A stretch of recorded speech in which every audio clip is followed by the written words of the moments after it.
नमस्ते दोस्तों, मैं हूं आपका कथाकार और आज मैं आपके लिए एक नई कहानी लेकर आया हूं। मुझे पता है कि आप मेरी कहानियों के साथ सुकून से रात बिताते हैं या दिन का थकान उतारते हैं, तो सबसे पहले वीडियो को लाइक करें और चैनल को सब्सक्राइब करना ना भूलें। अब मुझे कमेंट में बताएं आप कहां से हैं और अभी कितने बजे ये वीडियो देख रहे हैं। अपनी पसंदीदा चाय या कॉफ़ी के साथ आराम से बैठिए या फिर बिस्तर पर लेटकर रिलैक्स कीजिए। मेरी कहानियां आपको एक अलग दुनिया में ले जाएंगी। इनिसब्रेथ स्कॉटलैंड का एक दूरस्थ समुद्र से घिरा द्वीप, जहां सर्द हवा में हमेशा कुछ सरसराता रहता था, जहां आसमान साल के ज्यादातर हिस्सों में ग्रे रहता था और सूरज एक सपना लगने लगा था। फ्राइडा ग्रीन, न्यूरोसाइंटिस्ट, हेलसिंकी से एक मिशन पर वहां आई थी, नींद से जुड़ी एक दुर्लभ समस्या के अध्ययन के लिए, जिसे स्थानीय लोग तिलिस्मी निद्रा कहते थे। उसका जहाज जैसे ही किनारे पर लगा, उसने सबसे पहले पुराने लाइट हाउस को देखा। वो अकेला खड़ा था, ऊंचा, काला और कभी न बुझने वाली रोशनी से चमकता हुआ। स्थानीय लोगों का मानना था कि अगर वो रोशनी एक पल को भी बंद हुई तो नींद लौट आएगी। फ्राइडा को हंसी आई थी ये सुनकर। वो साइंस में यकीन रखती थी, पौराणिक बातों में नहीं। कैप्टन ऑरेन, बूढ़ा और झुका हुआ आदमी, उसे लेने आया था। उसने हाथ मिलाते हुए कहा, तुम्हें पहले ही आ जाना चाहिए था। क्या कोई और भी शोध करता आया है? फ्राइडा ने पूछा। ऑरेन की आंखें बुझ गई। एक और आया था, जूलियन। वो भी तुम जैसा ही था, ज्यादा सवाल पूछने वाला। अब वो यहां नहीं है। फ्राइडा ने ठंड में खुद को लपेटते हुए कहा। गायब हो गया? नहीं, ऑरेन बोला, वो अब भी यही है, पर अब वो सवाल नहीं पूछता। रास्ते भर ऑरेन चुप रहा और दूर समुंदर पर छाया मंडराती रही। रात में फ्राइडा को वो कमरा दिया गया जो पहले जूलियन का था। कमरे में एक पुरानी लकड़ी की मेज और एक अलमारी थी जिसमें शीशा टूटा हुआ था। उस टूटी हुई सतह में उसने खुद को देखा और पल भर को ऐसा लगा जैसे उसकी आंखें उसकी नहीं थी। उसने इस ख्याल को झटक दिया। शाम को ऑरेन ने उसे बताया कि कुछ लोगों को रात में अजीब सपने आते हैं, ऐसे सपने जो खुद को दोहराते हैं, हर बार गहराते हैं। कभी कभी नींद में कोई दरवाजा खुलता है, ऑरेन ने धीमे से कहा, और अगर तुम उसे पूरी तरह खोल दो तो वापस लौटना मुश्किल हो जाता है। फ्राइडा मुस्कुराई। आपको नहीं लगता ये सब बस लोक कथा है? ऑरेन ने उसकी ओर नहीं देखा। शुरू में जूलियन ने भी यही कहा था। रात को जब फ्राइडा सोने गई, हवा एक गीत जैसा गुनगुना रही थी। समुंदर की लहरें मानो किसी धुन पर थिरक रही थी। उसे नींद जल्दी आ गई और फिर सपना आया। एक घने नीले गलियारे में वह चल रही थी। दीवारों से नीली रोशनी रिस रही थी। दूर से कोई कह रहा था, तुम बहुत देर से आए हो। उसने पीछे मुड़कर देखा। वो अकेली नहीं थी। वहां कोई था, लंबा, छाया जैसा, जिसकी आंखें पानी जैसी पारदर्शी थी। तुमने मुझे बुलाया? फ्राइडा ने पूछा। वो कुछ नहीं बोला, बस हाथ उठाया और इशारा किया उस तरफ। जैसे ही उसने कदम बढ़ाया, गलियारा एक दहलीज में बदल गया और जैसे ही वो उसे पार करने को हुई, उसकी आंख खुल गई। कमरा अंधेरे में डूबा था, मगर दरवाजा आधा खुला था और दरवाजे के पार वही नीली रोशनी झलक रही थी। सुबह फ्राइडा की आंख खुली तो सब कुछ सामान्य लग रहा था, पर हवा में कुछ भारीपन था। कमरे का दरवाजा अभी भी आधा खुला था, जैसे रात की कोई बात अधूरी रह गई हो। वो नीचे रसोई में गई, जहां ऑरेन पहले से बैठा था। चाय पीते हुए उसकी आंखें खिड़की से दूर समुंदर को ताक रही थी। रात ठीक से सोई? उसने बिना उसकी ओर देखे पूछा। फ्राइडा ने जवाब दिया, एक सपना देखा, बहुत अजीब था। एक गलियारा और नीली रोशनी। ऑरेन ने कप रखा। नीली रोशनी? तुमने उसे देखा? किसे? जिसे देखा नहीं जाता, वो बुदबुदाया। फ्राइडा को लगा शायद उसका मानसिक संतुलन ठीक नहीं है, लेकिन कुछ था जो उसे रोक रहा था। उसकी साइंटिफिक सोच कहती थी ये सब दिमाग का खेल है, मगर दिल कुछ और कह रहा था। उसने लैपटॉप खोला और जूलियन की फाइलें खंगालनी शुरू की। एक नोट मिला, दिनांक 17 फरवरी। मैंने फिर वही सपना देखा। इस बार वो मुझसे बोला, अगर तुम सोचना बंद कर दो तो तुम देख पाओगे। मैं नहीं जानता ये चेतावनी थी या निमंत्रण। फ्राइडा की सांसें थमी। ये सपना हूबहू वैसा ही था जैसा उसने देखा था। उसी फोल्डर में एक वीडियो मिला। जूलियन रात के समय खुद को रिकॉर्ड कर रहा था। स्क्रीन पर उसका चेहरा पसीने में भीगा हुआ था। उसकी आंखें डरी हुई थी। अगर तुम ये देख रहे हो तो शायद बहुत देर हो चुकी है। मैं जागते हुए सपने देखने लगा हूं। और वो गलियारा अब यही है, इस कमरे में। और तभी वीडियो में एक अजीब ध्वनि आई, एक धीमा गूंजता स्वर, जैसे किसी गहरे कुएं से आ रही हो। स्क्रीन हिलने लगी। जूलियन चीखा, वो यहां है। और फिर स्क्रीन काली हो गई। फ्राइडा की उंगलियां ठंडी हो गई। उसने तुरंत कैमरा बंद किया, लेकिन भीतर कुछ हलचल बाकी थी। वो उसी रात के लिए तैयार होने लगी। इस बार वो नींद में फिर गलियारे में जाने का फैसला कर चुकी थी, पर इस बार जागते हुए। उसने ओरेन से कहा, मैं आज रात लाइट हाउस में रहना चाहती हूं। ओरेन ने उसका चेहरा देखा। तुमने सपना देख लिया है, अब वहां जाना बचना नहीं है। फ्राइडा ने पूछा, क्या आपने भी? ओरेन हंसा नहीं, लेकिन उसकी आंखें कांप गई। मैंने उसे तब देखा था जब मैं जवान था। मैंने दहलीज पार नहीं की, इसीलिए जिंदा हूं। लाइट हाउस समंदर की तरफ अकेला खड़ा था। जैसे ही फ्राइडा ने अंदर कदम रखा, चारों ओर ठंडी नमी और पुराने लकड़ी की महक फैली थी। ऊपर सीढ़ियां थी और हर कदम पर उसकी सांसें तेज हो रही थी। चोटी पर पहुंचते ही उसने देखा, कांच के अंदर सब कुछ नीली रोशनी में डूबा था। वो कोई बिजली की रोशनी नहीं थी, वो कुछ और था। उसने वहीं रुककर आंखें बंद की। धीरे धीरे गूंज फिर से आई, वही स्वर, वही लय। उसने आंखें खोली और सामने देखा। गलियारा फिर था, इस बार सपने में नहीं, यकीनन हकीकत में। और उस गलियारे के दूसरे छोर पर जूलियन खड़ा था। फ्राइडा ने अपनी आंखें मल डाली, मगर वो सच में था। गलियारा, नीली रोशनी और उसका आखिरी छोर। जहां जूलियन खड़ा था वैसा ही जैसा उसकी आखिरी वीडियो में दिखा था, लेकिन वो जीवित नहीं लग रहा था। उसकी त्वचा राख जैसी फीकी थी। आंखें बहुत धीमी झपक रही थी, जैसे कोई मशीन जिसे फिर से चालू किया गया हो। जूलियन, फ्राइडा की आवाज कांपी। वो एक क्षण चुप खड़ा रहा, फिर बहुत धीमी गति से बोला, तुमने दहलीज पार की, मैं तुम्हें ढूंढने आई हूं। तुम मुझे नहीं ढूंढ रही, तुम खुद को ढूंढ रही हो, जूलियन ने कहा। और तभी गलियारा गूंजने लगा। दीवारों से छवियां निकलने लगी। फ्राइडा के बचपन के दृश्य, वो अकेले कमरे, मां की वो सख्त आवाज और अस्पताल की सफेद दीवारें। उसने डर के मारे पीछे देखा। गलियारा लंबा हो गया था। अब वहां पीछे कुछ नहीं था, न लाइट हाउस, न सीढ़ियां, सिर्फ अंधेरा। ये क्या है? उसने घबराकर पूछा। यही इनिस ब्रेथ की सच्चाई है, जूलियन बोला। ये द्वीप एक दरवाजा है, सपनों और उनके स्रोत के बीच।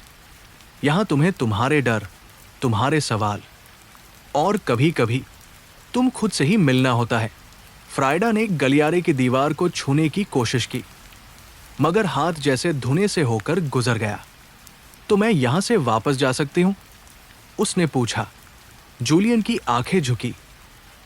सिर्फ अगर तुम अपने सपनों की कीमत चुका सको। मतलब, हर कोई लौट नहीं सकता, और जो लौटते हैं वो कभी पहले जैसे नहीं रहते। फ्राइडा ने गहरी सांस ली और एक कदम और आगे बढ़ाया। जैसे ही फ्राइडा ने आगे कदम रखा, गलियारे में हलचल हुई, जमीन कांपी और दीवारों से कुछ जैसे सरकने लगा। चेहरे आधे जले हुए, आधे खोखले, हर चेहरा किसी नींद में खोए हुए का था। और एक चेहरा उसका अपना था। वो ठिठक गई। ये क्या है? उसने चीखते हुए पूछा। जूलियन ने बेमन से कहा, ये वो है जो जागना भूल गए। इन्हें अपनी ही नींद खा गई। अब ये दूसरों के सपनों में फंसे रहते हैं। फ्राइडा ने देखा, उन चेहरों में हर एक की आंखों से एक ही चमक आ रही थी, नीली रोशनी। उसने पूछा, और तुम? मैंने कुछ नहीं चुकाया, जूलियन बोला, इसलिए मैं अब सिर्फ एक चेतावनी हूं। द्वार का दरोगा, दहली से आगे सिर्फ वो जा सकते हैं जो खाली है। खाली?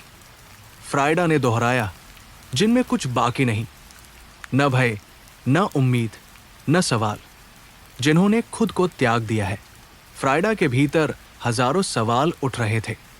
क्या ये सब उसकी कल्पना थी, या वो सचमुच एक ऐसे स्थान में थी जहां नींद, स्मृति और मृत्यु की सीमाएं मिट जाती थी? और तभी गलियारे का अंतिम छोर एक विशाल द्वार में बदल गया, काले पत्थर से बना, जिसमें नजरें जड़ी हुई थी। वो द्वार धीरे धीरे खुल रहा था, और उसके पार कुछ था, कुछ ऐसा जिसकी सांसें भी सुनी जा सकती थी। तुम अब रुक नहीं सकती, जूलियन ने कहा। अब वो तुम्हें जान गया है। फ्राइडा ने कांपते होठों से पूछा, कौन? जूलियन ने मुस्कुराते हुए उत्तर दिया, जो सपना नहीं है। जैसे ही वो द्वार पूरी तरह खुला, एक ठंडी हवा की लहर भीतर आई। उस हवा में नमी नहीं थी, न जीवन। वो शुद्ध मौन था, जिसमें हर भावना घुल जाती थी। फ्राइडा ने एक कदम आगे रखा। नीली रोशनी अब अंधेरे में बदल गई थी, गाढ़ी, तरल सी छाया जो दीवारों से रिस रही थी। उसने अपने चारों ओर देखा। कोई जमीन नहीं थी, कोई आकाश नहीं। वो जैसे शून्य में तैर रही थी। सिर्फ एक दिशा थी, भीतर। उसके पैरों तले कुछ ठोस महसूस नहीं हो रहा था, लेकिन वो आगे बढ़ती रही। हर कदम पर यादें उभरती, उसकी मां की चुपिया, पिता की आवाजें जो कभी वापस नहीं आई, और वो सन्नाटा जो बरसों से उसके भीतर गूंजता रहा। और फिर उसने उसे देखा। शून्य में एक आकार उभरने लगा, मानव आकृति, पर चेहरा जैसे एक लहराता हुआ नकाब हो। बोलते समय उसका मुंह नहीं हिलता, बल्कि उसके विचार सुनाई देते थे। तुम जाग गई हो। फ्राइडा कांप गई। तुम कौन हो? मैं वो हूं जिसे तुम अपने डर के कोनों में छिपाती हो। मैं वो हूं जिसे सपने देखने से पहले तुम भूलने की कोशिश करती हो। उसने उसकी ओर हाथ बढ़ाया। उंगलियां थी, मगर पारदर्शी, और भीतर कुछ हलचल कर रहा था, जैसे उसका अस्तित्व ही किसी और का सपना हो। फ्राइडा ने पूछा, तुम यहां क्यों हो? क्योंकि तुमने देखा है, और जो देख लेते हैं वे लौटते नहीं। फ्राइडा ने साहस बटोर कर कहा, मुझे जूलियन को वापस लाना है। वो यहां है, लेकिन वो अब जूलियन नहीं है। वो एक स्मृति बन चुका है, मेरी याद में दर्ज, तुम्हारे स्वप्न में खोया। फ्राइडा का सिर घूमने लगा। उसने खुद को जोर से चांटा मारा। शायद ये सपना था, शायद नहीं। तभी आकृति ने कुछ फुसफुसाया, तुम लौट सकती हो, पर कीमत चुकानी होगी। क्या कीमत? उसने पूछा। तुम्हारा सबसे गहरा डर। और फिर फ्राइडा के चारों ओर अचानक दृश्य बदल गया। अब वो अपने पुराने घर में थी, वही कोपेनहेगन का अपार्टमेंट जहां वो बड़ी हुई थी। पर हर चीज उल्टी थी। दीवारों पर साए लिपटे थे। आईनों में वो खुद नहीं, कोई और झांक रहा था। एक छोटी लड़की, डरी हुई, थरथराती, उसकी आंखें रोती हुई, लेकिन आवाज नहीं। वो बच्ची वही थी, फ्राइडा खुद। और सामने उसकी मां, पर उसका चेहरा विकृत हो गया था, आधा पिघला हुआ और आंखें खोखली। तुम कभी समझ नहीं पाओगी, उसने वही पुरानी आवाज में कहा कि नींद क्यों आती है? क्योंकि तुम हमेशा जागना चाहती थी। फ्राइडा चीखी, ये सपना है, ये सपना है। पर कोई प्रतिक्रिया नहीं। सपनों में सबसे भयानक होता है जब सपना खुद को सच समझने लगे। तभी दीवारें हिलने लगी। हर दृश्य उसके भीतर समा गया। वो फिर से उस आकृति के सामने खड़ी थी जिसे उसने सपना न मानने की कसम खाई थी। क्या तुम अपने डर को दे सकती हो? आकृति ने पूछा। अगर उससे जूलियन वापस आता है, उसने कहा। तो हाँ, आकृति ने उसकी ओर हाथ बढ़ाया, इस बार छूने के लिए नहीं, खींचने के लिए। और फ्राइडा की छाती से कुछ निकला, एक अजीब सी रोशनी जिसमें चिल्लाहटें और टूटे हुए सपने थे। वो गिर पड़ी जैसे कोई बोझ उतर गया हो। सांसें धीमी, लेकिन अब उसमें कोई हलचल नहीं थी। आकृति मुस्कुराई, अगर वो मुस्कुरा सकता था। अब तुम जाग सकती हो, लेकिन क्या तुम अभी वही हो? और तभी सब कुछ काला हो गया। फ्राइडा की आंखें खुली। हवा में एक अलग ठंडक थी। ना सुबह की ताजगी, ना रात की ठंडी छाया। यहां कुछ रुका हुआ था।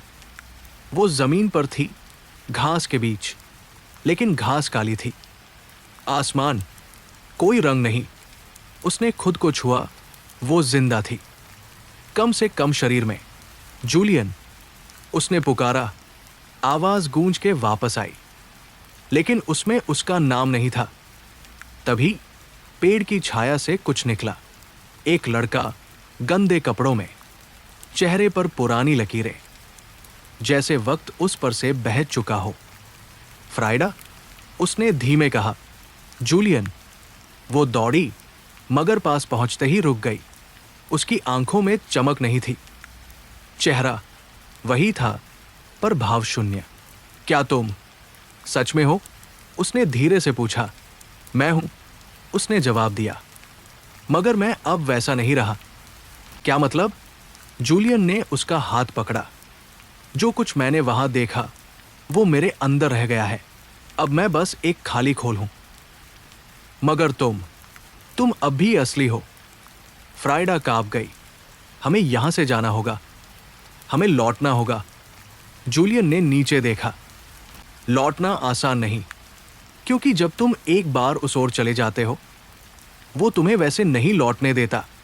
क्या कोई रास्ता है? हाँ, उसने कहा, पर उस रास्ते में तुम्हें खुद को मारना होगा, सपने में, ताकि जाग सको। फ्राइडा की सांस रुक गई। क्या? हाँ, उसने कहा, वरना तुम यही रहोगी, जैसे मैं। और फिर एक अजीब सी फुसफुसाहट हुई। पेड़ों के बीच से कोई और भी देख रहा था। हमें चलना होगा, जूलियन ने कहा। वो जान गया है कि तुम जाग चुकी हो। और वे दोनों दौड़ पड़े, घने काले जंगल में दौड़ते हुए। फ्राइडा को महसूस हुआ जैसे जमीन हर कदम पर बदल रही हो, कभी नरम, कभी धातु सी ठोस, कभी पानी जैसी गहराई। जूलियन ने कहा, वो पीछा कर रहा है, वो जो सपना नहीं है, जो हर जागती आत्मा को वापस खींचता है। हम कहाँ जा रहे हैं?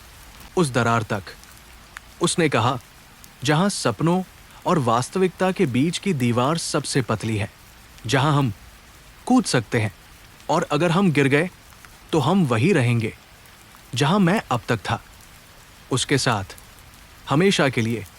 जैसे जैसे वे दौड़े, उनके पीछे की दुनिया बदलने लगी। पेड़ों की शाखाएं अब इंसानों की उंगलियों जैसी हो गई थी, लंबी, झुलसी हुई और छूने को आतुर।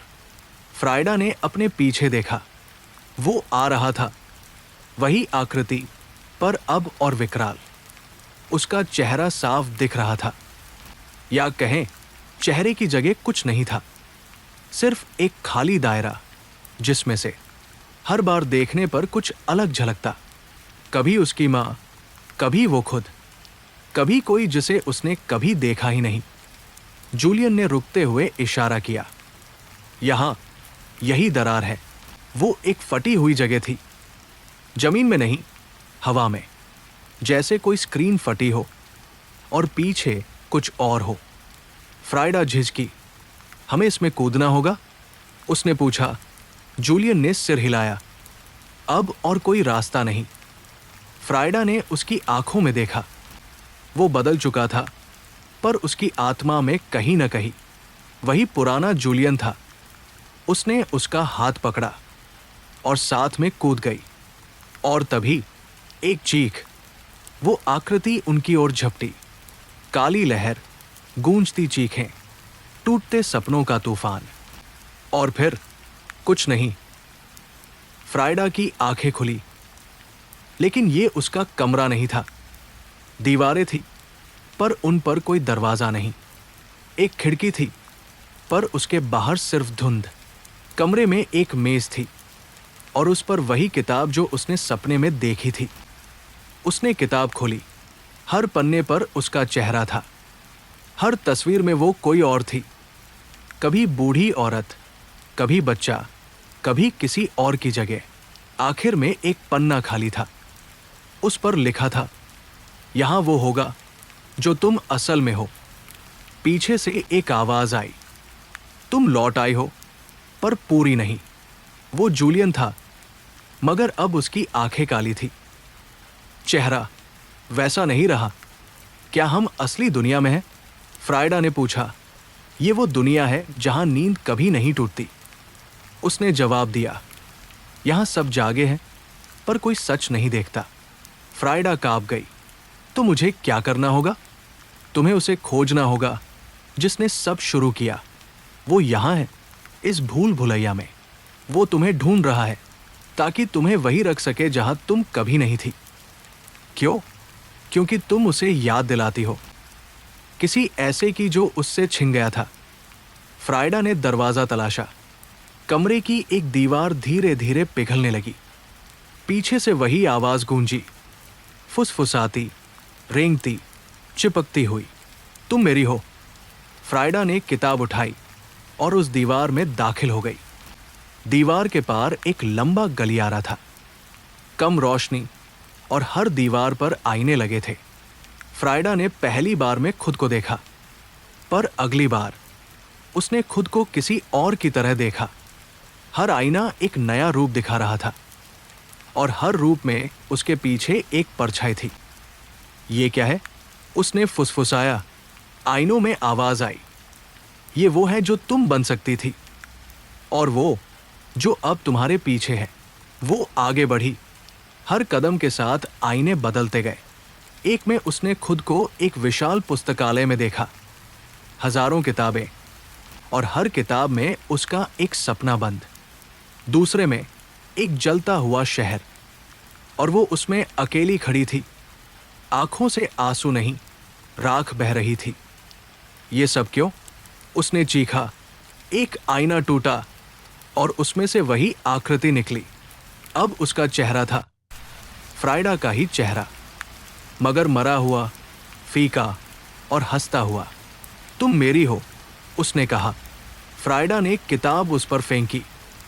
किताब हवा में घूमी और आकृति के अंदर समा गई। अचानक हर आईना टूट गया। हर टूटा टुकड़ा जमीन पर गिरा और अंधेरा छा गया।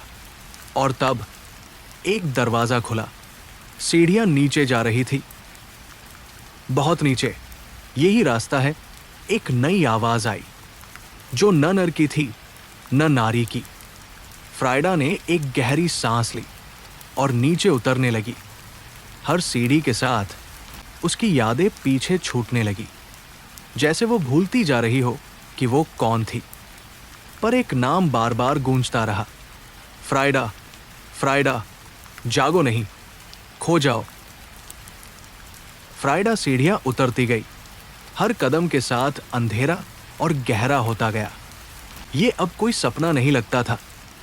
ये वो जगह थी जहां सपनों की हड्डियां दबी थी, जहां विचार चीखते थे और यादें पत्थर बनकर दीवारों में जड़ जाती थी। अंत में वो एक कमरे तक पहुंची।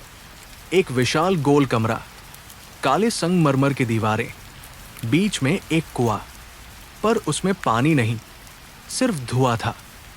कमरे की छत से लटकी थी खोपड़ियां, कुछ इंसानी, कुछ और। तुमने बहुत देर कर दी। आवाज गूंजती नहीं, बल्कि भीतर घुसती थी। तुम कौन हो? फ्राइडा ने पूछा। एक आकृति कुएं से निकली, धुएं जैसी, मगर उसमें चेहरों की झलकें थी। हर चेहरा किसी खोए हुए सपने जैसा लगता।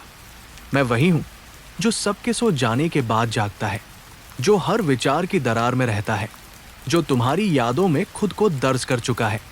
क्या तुम असली हो? Friday copy. तुम्हारे लिए मैं सिर्फ उतना असली हूं जितनी तुम्हारी नींद, जितना तुम्हारा डर। फ्राइडा ने किताब खोली, मगर उसके पन्ने अब खाली थे। तुमने सब पढ़ लिया, आकृति ने कहा। अब तुम्हें लिखना होगा अपना अंत। फ्राइडा ने फुसफुसाते हुए पूछा, और अगर मैं न लिखूं तो मैं लिख दूंगा, तुम्हें मिटाकर। कमरा हिलने लगा।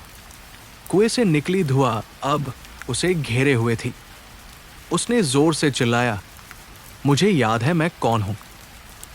और तभी कुछ हुआ। धुआं अचानक पीछे हटा। कमरे की दीवारों पर रेखाएं उभरने लगी, जैसे किसी ने वहां छुपा इतिहास खोद रखा हो। हर रेखा में एक दृश्य था। बचपन, हंसी, अकेलापन, नींद में देखे गए अजनबी कमरे। ये सब मैंने भुला दिया था। फ्राइडा फुसफुसाई, क्योंकि तुमने खुद को ही भुला दिया था। वो आकृति बोली, मगर अब। फ्राइडा ने आंखें बंद की। उसने खुद को देखा, एक बच्ची बिस्तर पर लेटी, सपनों से डरी हुई। एक युवती किताबों में उलझी, मगर हर शब्द में डर खोजती। अब मुझे डर नहीं, उसने कहा। धुआं चीखा, कमरा चटकने लगा, खोपड़ियां गिरने लगी।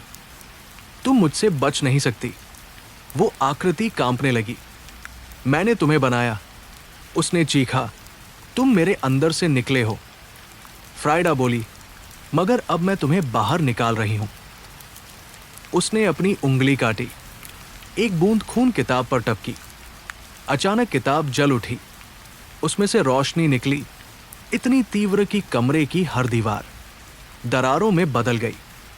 आकृति चीखी, तुम्हें कुछ याद नहीं रहेगा, तुम हमेशा अधूरी रहोगी। पर अब मैं आजाद हूं। फ्राइडा बोली। कमरा ढह गया, आंखें बंद, एक आखिरी सांस, और फिर फ्राइडा उठ बैठी अपने बिस्तर पर। सुबह की रोशनी खिड़की से झांक रही थी। बाहर पक्षियों की आवाज थी। वो पसीने में भीगी थी, मगर शांत। टेबल पर रखी किताब अब साफ थी, सफेद और खाली। उसने मुस्कुराकर कहा, अब मुझे कुछ नया लिखना है।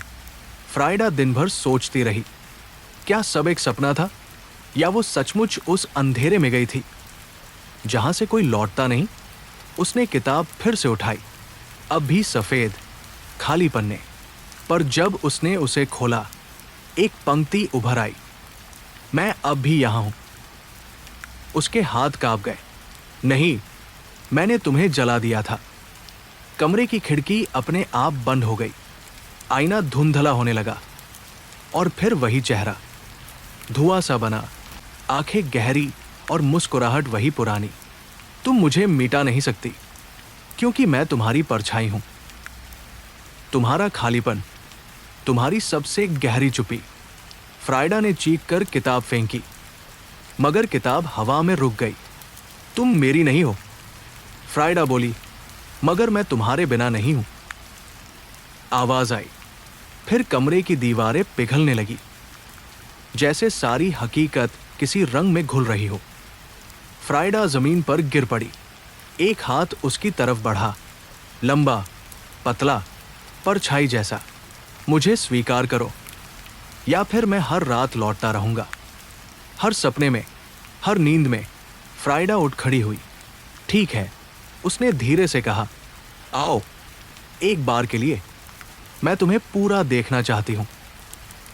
आकृति धीरे धीरे सामने आई, चेहरा अस्पष्ट, लेकिन आंखें साफ। फ्राइडा ने पूछा, तुम क्या हो? मैं तुम्हारा डर हूं, जो बचपन से बंद कमरे में पड़ा रहा। मैं वो शब्द हूं जो तुमने कभी कहे नहीं। मैं वो कहानी हूं जो तुमने अधूरी छोड़ दी। फ्राइडा की आंखों में आंसू आ गए। तुम्हें हर रात आने की जरूरत नहीं, मैं अब तुम्हें पहचानती हूं। और क्या करोगी? उसने पूछा। मैं लिखूंगी, ताकि तुम बंद हो सको, पन्नों में, यादों में, एक कैदी बनकर, आजाद नहीं। फ्राइडा ने किताब उठाई और पहली बार लिखा। मैंने उसे देखा। वो धुआं था, पर नाम था। उसका नाम था मेरी छाया। किताब जलने लगी, मगर इस बार कोई चीख नहीं, कोई हंसी नहीं, बस एक सन्नाटा, शांत, ठहरा हुआ। खिड़की खुली, सूरज की रोशनी कमरे में आई और फ्राइडा पहली बार गहरी नींद में चली गई। अंत, या शायद नहीं, क्योंकि जब किताब राख हुई, एक शब्द जमीन पर गिरा। अगला सपना किसका होगा? तो दोस्तों, ये थी आज की कहानी। उम्मीद है आपको ये सफर पसंद आया। कमेंट में जरूर बताएं कि आपको कहानी कैसी लगी और कौन सा हिस्सा सबसे दिलचस्प था। अगर आपने अभी तक वीडियो लाइक नहीं किया या चैनल सब्सक्राइब नहीं किया तो अभी कर लीजिए। अगली कहानी के लिए तैयार रहिए। तब तक अपना ख्याल रखिए और मुस्कुराते रहिए। नमस्ते।